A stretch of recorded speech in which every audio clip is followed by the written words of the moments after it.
Hey guys, so I want to talk today about how to get bigger. So I've been having a lot of people asking questions about the podcast and how it's called Healthy Living Sessions, and I'm not talking about health so much. And the thing is that it is about health. A healthy life is more than literally going to the gym and eating healthy. It's about having a balance of life. So that's why I haven't been talking about health and fitness so much. But I figured I'd go ahead and do that a little bit. People have asked me questions over the years about how to get bigger, and so I thought I would do that. So I'm gonna do a little series. It's probably gonna be a five-part series, and so the first part is going to be talking about how to get bigger in a general sense. And I want to start out with a disclaimer saying that I'm not certified in any way. I'm just, this is bro science, if you will. So I'm not certified in any way. So these are just suggestions and recommendations based on what I have learned over the decade of training that I have done. So with that out of the way, how to get bigger. So this five-part series. First, we'll talk about how to get bigger. And I'm going to kind of talk about there's different body types. There's three major body types, and everybody kind of falls in between those categories. So I'm going to briefly mention those in this one, and we'll go over those in some later episodes. And also clean and dirty bulking. And so we'll cover that in another episode, but I just want to cover that briefly. So basically, this first episode is going to be a generalization of what's going on and how to get bigger. So, without further ado, how to get bigger. So, there's two ways to get bigger. And so, the number one way uh, is to eat more. Eat more, I mean, pretty obvious. And the second one, so number two, and these are in order of importance, is to lift weights.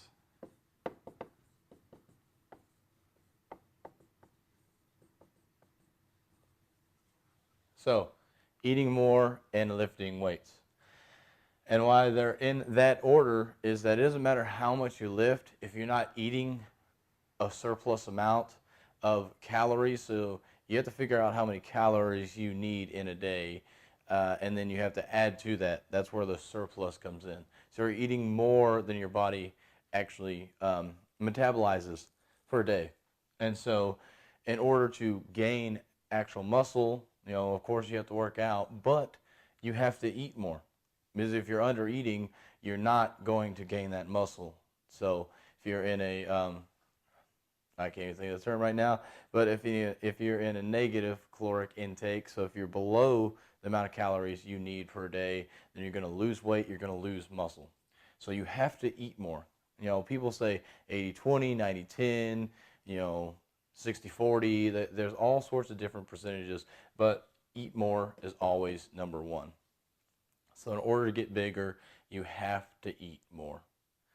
I cannot emphasize that enough, that eating more is the way to go. And so just make sure that you're eating more, first of all. And then, of course, going to the gym and lifting the weights. Now, there's different ways to do it. It just depends on what you're going for. Are you going for more strength?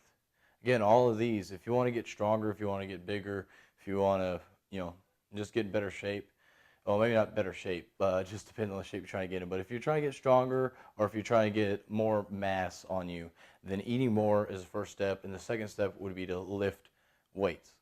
So if you're trying to get stronger, obviously you want to lift heavier weights and keep trying to lift heavier weights. But, there's all sorts of programs out there to do.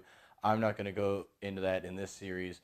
But, you want to lift heavier weights. Now, if you're going for more mass, some heavier weights will help, but also doing some higher reps in there. You're going to want to go back and forth. You're not going to just want to do one or the other in order to get that overall bodybuilding mass versus the powerlifting strength. So it just depends on which one you're going for, how you're going to lift weights. And like I said, I'm not going to talk about that here. That's for another time or a fitness program that maybe you're wanting to look into. All right. So then there's two kinds of bulking, because we're just going to call it bulking because you're trying to eat more. You're trying to add a surplus of calories to your diet. So there's two kinds of bulking. So with bulking, we have a clean bulk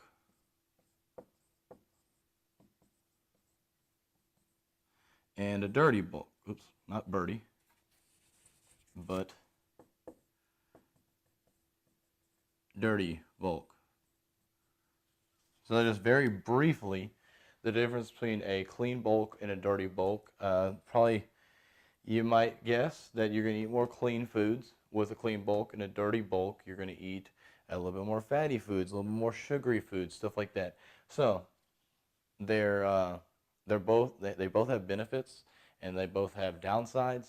But essentially, a clean bulk is going to be a lot slower process. You're not going to gain as much fat, but you're also gonna it's going to take you a lot longer to gain the weight that you're wanting to gain to help you get the strength that you want to get. Now, if you do the dirty bulk, it's a lot faster process because you can get to weight a lot quicker. Some people would say it's more enjoyable. It just depends on your preference. If you like lots of sweets and stuff like that, your dirty bulk is probably going to be the way to go. If you want McDonald's, you want something cheaper, dirty bulk's the way to go. But if you're willing to spend a little bit extra time, a little bit extra money, your clean bulk will be the better way to go because you can kind of keep the physique you want, especially if you're already lean right now, but you're trying to put on some size and strength. Clean bulk will be the way to go. That way you stay a little bit leaner. Yes, either way you're going to gain fat because you're adding extra calories, but with the clean bulk it's a little bit easier.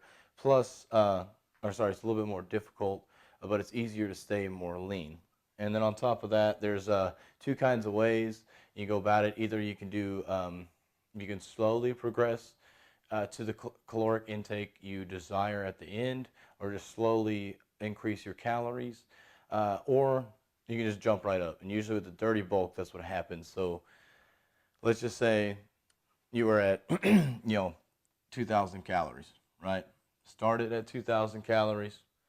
With the clean bulk, you might go up go up to 2,150, something like that, and then the next week, you go to, or maybe in a few weeks, not in the next week, but in a few weeks, maybe a month, just kind of depends on how little fat you want to gain. Then you go up to 2,300, and you just kind of keep progressing like that. Dirty bulk, you start at 2,000, and you're like, well, I want to gain 20 pounds. Who knows how much you actually need? You'll have to, consult somebody that knows more about this than me. But, 2,000 calories, I want to gain a lot of weight. Okay, let's just go ahead, jump that up to 3,000. All right? And then maybe, okay, well, I can handle some more. I haven't quite gained the weight I want after, again, several weeks, month, 2 months. So go ahead, jump up again. Maybe you go on all the way up to 4,000 calories. You've doubled your calories. You're going to gain a lot of weight and a lot of fat. But with your dirty bulk, you're eating a lot more, a lot quicker, and you're also gaining that weight. So it just depends, again, which one you want. Are you more patient? You're willing to take a longer time with your clean bulk? Or are you more impatient? And this, like I said, this is usually how it goes. It just depends on you. You can do a dirty bulk and slowly increase it, but it's going to be harder. You're not going to get as much substance in a dirty bulk at 2,300 calories versus a dirty bulk at 4,000 calories. So just kind of depends on what you want to do. All right, and then the last thing I want to cover in our initial thing here is body types. So there's 3 body types.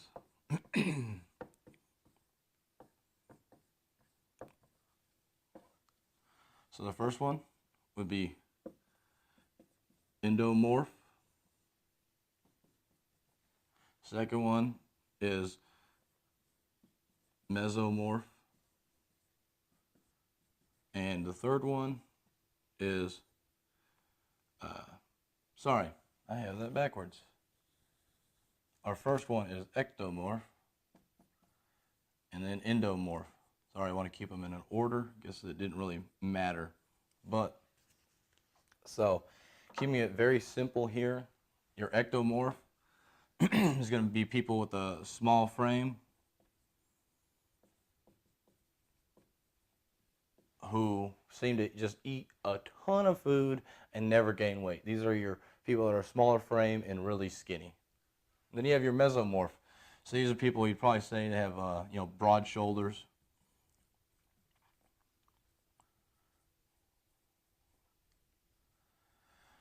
And they can, typically they can gain muscle really easily, and they can also gain fat. And, they can gain it easier than ectomorphs, but they don't gain it near as easily as endomorphs. So these are probably, as far as for guys especially, this is probably where guys really would ideally want to be, because you can be pretty muscular, have broad shoulders and everything, and not have to worry about every little thing you eat. Now, our endomorph has really big shoulders, and we're just going to say huge shoulders. So these are usually like your biggest guys, and the thing with them is their metabolism is slower. So it's kind of the fastest metabolism, medium metabolism, slowest metabolism. So these guys, they can, really big shoulders, usually really big guys. The thing is, they can put on a lot of muscle, which is great, but they also put on a lot of fat easily. And so this is the problem for endomorphs. And so that's kind of the thing. So we got a really fast metabolism, smaller frame, skinnier guy. We have a moderate metabolism, broad shoulders. So this is more like medium build guy, medium to larger build guy. Someone who gains muscle really easily but doesn't gain fat so easily. Might need to do a little bit of cardio to keep his fat levels down. And then we have our endomorph. These are going to be our largest guys, largest frames. They're going to be able to gain muscle really easily, but they also gain fat really easily. And so they have to do a lot of cardio in order to keep their metabolism up and to be able to keep their fat levels down. And so most of the times, people are not in one specific category. So usually you'll have people that are kind of a combination of an ectomorph and a mesomorph, or you'll have a combination of a mesomorph and an endomorph. Now, you're never going to have a combination of ecto and meso, because that just doesn't make sense. How are you going to have a small frame and a big frame? And also, how are you going to have a fast metabolism but a slow metabolism? So you'll see, you could see where very rarely where a person is in one of these three categories only. Typically, you'll see them between the two. So either between ecto and meso, or meso and endo. So it just kind of depends on where you're at. And I would consider myself between meso and endomorph.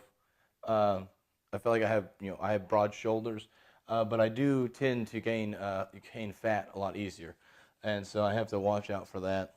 Although I don't do a lot of cardio, so I would say I'm more on the mesomorph side, but I do have some endomorph tendencies. So, and like I said, this is just the first part of 5. I will be going into detail later in the series. So this will be part 3, part 4, and part 5, going and breaking down these different potty types. Next series, next episode, I will be going into the bulking, talking more about that. So I hope this gave you some value. I hope this is a really good insight. I'm looking forward to doing this whole process. I think it'll be fun, and definitely want to do some more fitness stuff like this. So please, if you like this stuff, if you want to see more of this, let me know in the comments. Leave me a review. Please just let me know what you think about this. I'm here to provide information to you. I can sit up here and tell myself all day long all this stuff, and it doesn't benefit me like it benefits you. So I want to make sure I'm giving you value. So again, just let me know what you think in the comments, and go ahead and go ahead and subscribe as well. And have a blessed and healthy day.